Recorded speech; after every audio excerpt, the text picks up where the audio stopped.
హల్లెలూయా! దేవునికి స్తోత్రం. ఈరోజు దేవుని వాక్యం నిర్గమకాండము 2వ అధ్యాయం ధ్యానించుకుందాం. లేవి వంశస్థుడొకడు వెళ్ళి లేవి కుమార్తెను వివాహం చేసుకొనెను. ఆ స్త్రీ గర్భవతి అయి కుమారుని కనివాడు సుందరుడై ఉండుట చూచి 3 నెలలు వానిని దాచెను. తరువాత ఆమె వాణ్ణి దాచలేక వాని కొరకు ఒక జమ్ము పెట్టె తీసుకొని దానికి జిగట మన్నును కీలును పూసి అందులో ఆ పిల్లవానిని పెట్టి ఏటి ఒడ్డున జమ్ములో దానిని ఉంచగా వానికేమి సంభవించునో తెలుసుకొనుటకు వాని అక్క దూరముగా నిలిచియుండెను. ఫరో కుమార్తె స్నానము చేయుటకు ఏటికి వచ్చెను. ఆమె పనికత్తెలు ఏటి ఒడ్డున నడుచుచుండగా ఆమె నాచులోని ఆ పెట్టెను చూచి తన పనికత్తెకు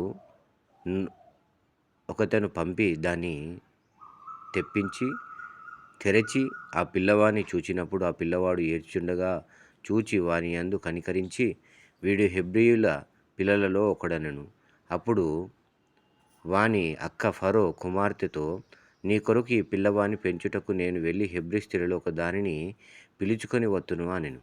అందుకు ఫరో కుమార్తె వెళ్ళుమని చెప్పగా చిన్నది వెళ్ళి ఆ బిడ్డ తల్లిని పిలుచుకొని వచ్చెను. ఫరో కుమార్తె ఆమెతో అంటుంది, ఈ బిడ్డను తీసుకొని పోయి నా కొరకు వానికి పాలిచ్చి పెంచుము, నేను నీకు జీతమిచ్చేదనని చెప్పగా ఆ స్త్రీ ఆ బిడ్డను తీసుకొని పోయి పాలిచ్చి పెంచెను. ఆ బిడ్డ పెద్దవాడై తరువాత ఆమె ఫరో కుమార్తె యొద్దకు అతన్ని తీసుకొని వచ్చెను. అతడు ఆమెకు కుమారుడాయెను. ఆమె నీటిలో నుండి ఇతని తీసి తినని చెప్పి అతనికి మోషే అను పేరు పెట్టెను. ఆ దినములలో మోషే పెద్దవాడై తన జనుల యొద్దకు పోయి వారి భారములను చూచెను. అప్పుడు అతడు తన జనులలో ఒక హెబ్రీయుని ఒక ఐగుప్తీయుడు కొట్టగా చూచెను. అతడు ఇటు అటు తిరిగి చూచి ఎవడునూ లేకపోగా ఆ ఐగుప్తీయుని చంపి ఇసుకలో వాని కప్పిపెట్టెను. మరునాడు అతడు బయట నడిచి వెలుచుండగా హెబ్రీయులైన మనుష్యులిద్దరూ పోట్లాడుచుండిరి. అప్పుడతడు అన్యాయము చేసిన వాని చూచి నీవేళ నీ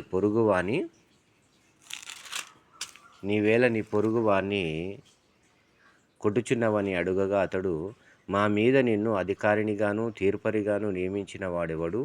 నీవు ఆ ఐగుప్తుని చంపినట్లు నన్నును చంపవలెనే అనుకొనుచున్నావా అనెను. అందుకు మోషే నిశ్చయముగా ఈ సంగతి బయలు పడుననుకొని భయపడెను.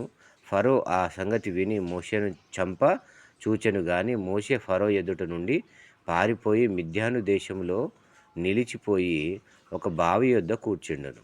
మిద్యాను యాజకునికి 7 కుమార్తెలుండిరి.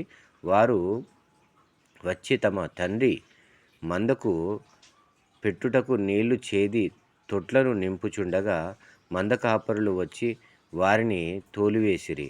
అప్పుడు మోషే లేచి వారికి సహాయం చేసి మందకు నీళ్లు పెట్టెను. వారు తమ తండ్రి అయిన రగుయేలు నొద్దకు వచ్చినప్పుడు అతడు, నేడు మీరింత త్వరగా ఎట్లు వచ్చితిరనెను. అందుకు వారు, ఐగుప్తీయుడొకడు మందకాపరుల చేతిలో నుండి మమ్ములను తప్పించి వడిగా నీళ్లు చేది మన మందకు పెట్టెననగా అతడు తన కుమార్తెలతో అతడెక్కడ? ఆ మనుష్యుని ఏల విడిచి వచ్చితిరి? భోజనమునకు అతని పిలుచుకొని రండనెను. మోషే ఆ మనుష్యునితో నివసించుటకు సమ్మతించెను. అతడు తన కుమార్తె అయిన సిప్పోరాను మోషేకిచ్చెను. ఆమె ఒక కుమారుని కనినప్పుడు మోషే అంటుండు, నేను అన్య దేశములో పరదేశినై ఉంటిననుకొని వానికి గిర్షోము అను పేరు పెట్టెను.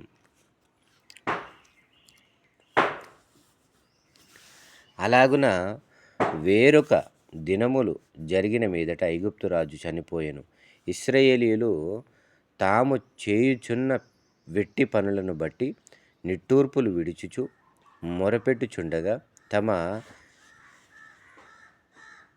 వెట్టి పనులను బట్టి వారు పెట్టిన మొర దేవుని యొద్దకు చేరెను.